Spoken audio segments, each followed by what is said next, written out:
nicely said. If you want to know what someone values, look at their checkbook stubs. And she was onto something. But so often, we don't do that. So often, we don't spend our limited resources of time and money in keeping with what matters most to us, in keeping with our values. And when we do that, we're not living on purpose. Now, purpose is a word that you've probably heard in the zeitgeist these days. And based on my research, I define it as using your strengths to live in keeping with your values and have a positive impact on the lives of others. Sounds doable, right? But still, purpose tends to be one of those concepts that we only think about in the middle of the night, right? When we're panicked about something, and we put our head in our hands and we say, what am I doing with my life? So today, what I want to give you the opportunity to do is to kind of explore this idea of purpose, to ask and answer 3 big questions that will take this idea of purpose and bring it into the light of day. Those 3 big questions are, what matters most to me? Why does it matter? And how can I make it happen? Now, whether you are starting out or starting over, asking these questions hopefully will lead you to the life that we all want, a life of happiness and thriving.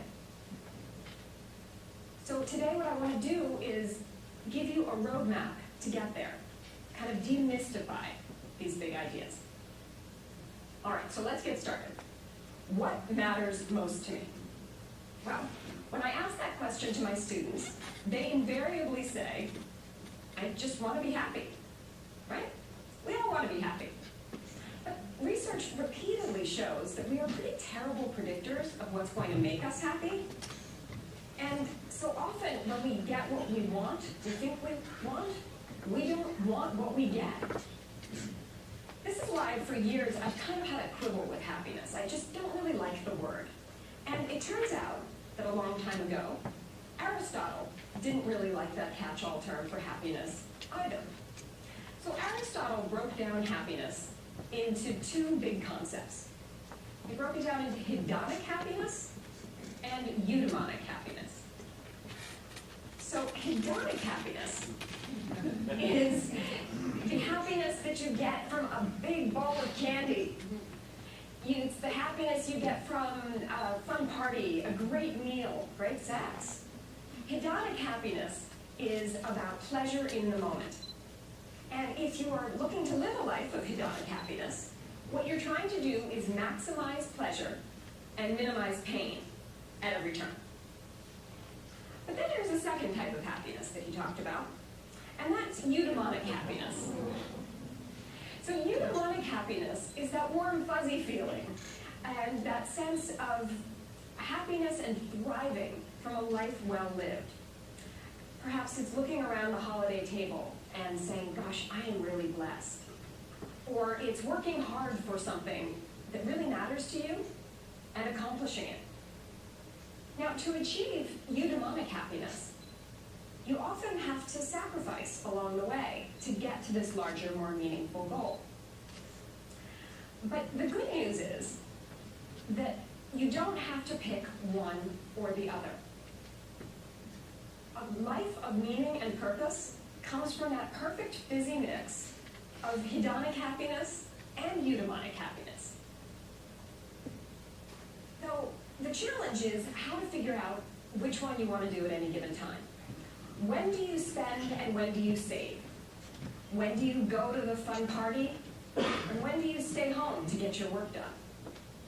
Well, the way you figure that out is the real answer to that question, that first question, what matters most to me? And that is a question of values. So, what do you value? Think about three things you really value. Maybe it's responsibility and commitment. Perhaps it's social justice and outreach. Whatever it is that you truly value, try to jot down a couple of phrases, either now or at home. actually a much more challenging exercise than you would think it would be, because often we are much more in tune with what other people want us to value, or with what we think we should value, than what we actually value. And quite frankly, this may be the first time that anyone has actually even posed this question to you and given you the space to think about it. But take a stab at it. And when you think about your values, you might get quite excited about them.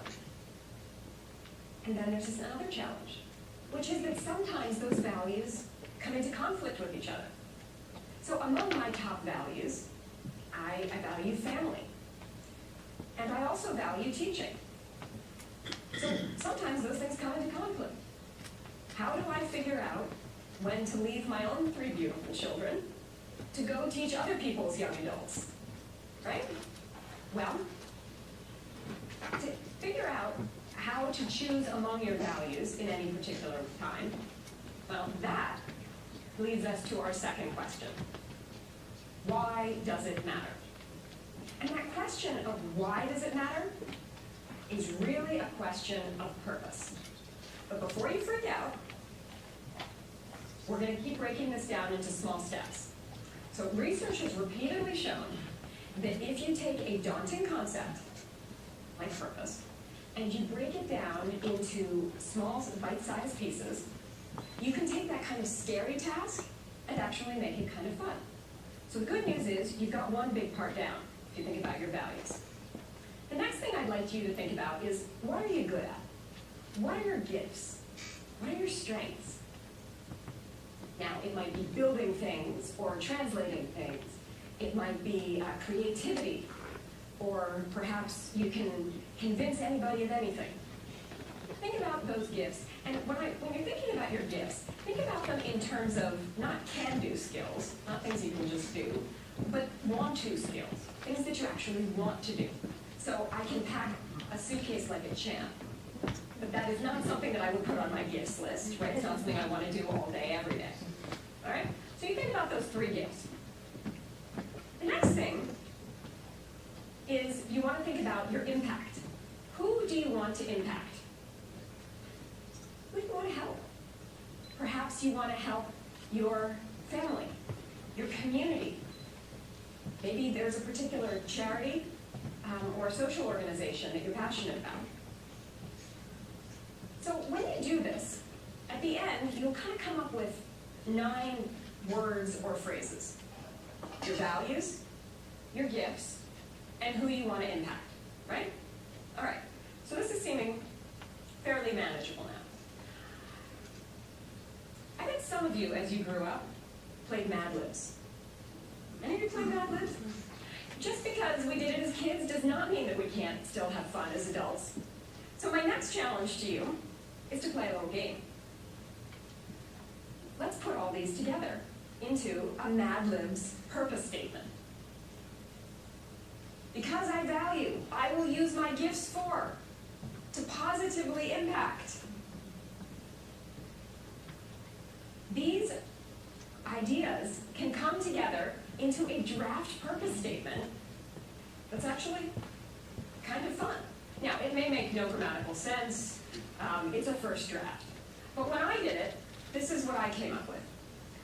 Because I value friendships, independence, and faith, I will use my gifts for translating research, making connections, and organization to positively impact my children, my students, and the broader public. Now, when I read this, I'm like, yes, this is exciting. I totally want to do this. I feel energized. And that's the feeling that I hope you will get when you draft a similar statement. Of course, the next feeling I have is, am I actually doing this? How do I do this? How is this going to happen? And that's a perfect segue into our third question.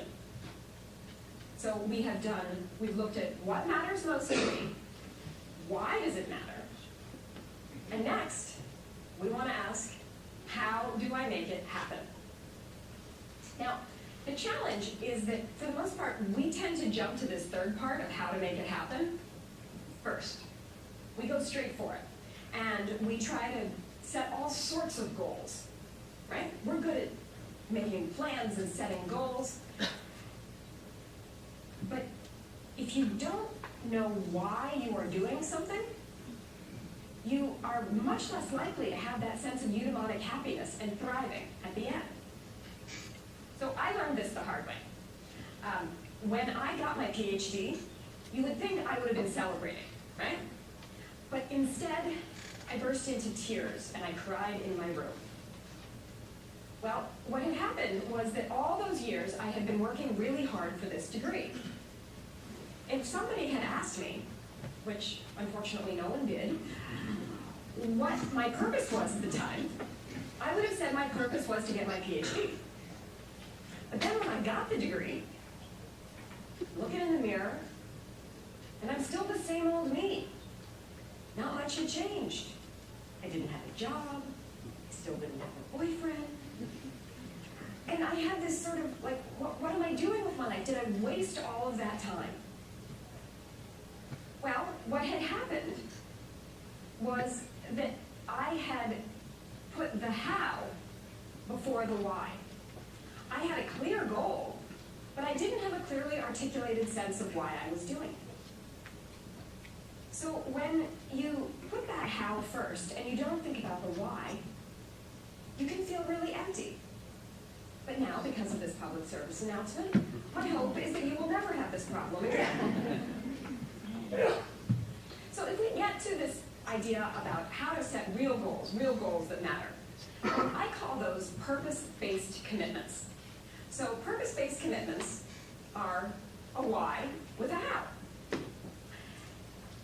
Here's the way I like to think about purpose-based commitments. You start with one of your core values, maybe an impact group, maybe one of your strengths, something in your purpose statement that you really want to take action on right now. And come up with one goal around that. So for example, let's say one of your values is health. And you say, okay, I want to go to the gym 3 days a week. That sounds awesome, right? Okay, so you're going to want to go to the gym 3 days a week. You've heard this cool new class that's out there. It's an hour-long class. So 15 minutes to get to the gym, an hour for the class, 15 minutes home, 30 minutes to change and do whatever you need to do to get ready for your next thing. So that's about 2 hours. Right? And you want to do it 3 days a week. So that's 6 hours. Now I'm going to ask you the question that most of you probably never ask before you set a goal, because none of us do, which is, what 6 hours of my current existing schedule am I going to eliminate to allow myself to fulfill this commitment?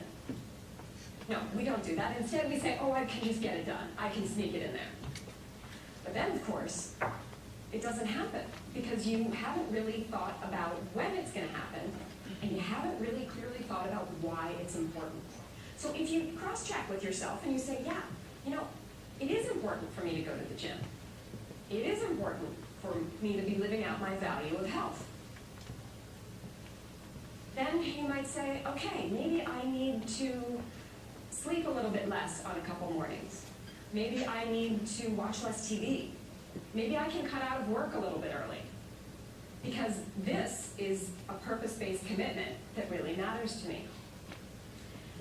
Now, the other good thing about having a purpose around a commitment is that it prevents those moments where you're lying in bed at like 5:30 in the morning and you say, but it's too cold outside, but I'm too tired, but I have a big day, I just worked out a couple days ago, but, I don't have to do this, right?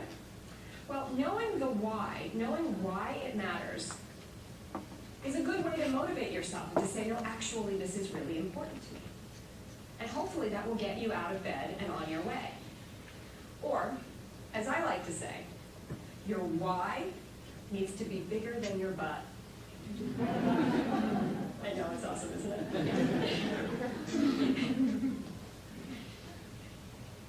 So, what we've done here is we've kind of laid out a little bit of a map of how to think about purpose and hopefully live a life of purpose. If you ask those 3 important questions, what matters most to me? Why does it matter? And then how can I make it happen? You are far ahead of anybody else and well on your way. So Gloria Steinem really was onto something, right? We want to spend our limited time and resources here on Earth to live in keeping with what matters most to us. Now, this is a challenge that I am facing in my own life now, because there's that wonderful line, people teach what they need to learn. So for the last couple years, I've been researching and teaching purpose and meaning to more than 1,000 students. But along the way, I realized, hey, I have this wonderful purpose statement. Am I actually living in keeping with it? Telling everybody else to. So am I actually doing this myself? So I've begun to make some big changes in my life to try to live more in keeping with what I really believe matters most to me. And I'll tell you something that most people, when they give these inspirational talks about purpose, never say, which is, yes, you need to be vulnerable. You need to take risks. This is all very true. But you also might fail. You might try, you might put yourself out there, and you might crash and burn. It's happened to me. It's probably happened to you. The good news is, having that sense of purpose, that why behind what you do, gives you the strength to pick yourself up, dust yourself off, and say, okay, I'm going to try a different way. I'm going to try another how. And that gives you the strength to continue, even when life doesn't go as planned. So, as we think about these questions of purpose and meaning, know that it is a lifelong journey. And it is certainly one that I am very much on, and that I hope we can all go on together. So today, I challenge you. I ask you, will you join me on Life on Purpose?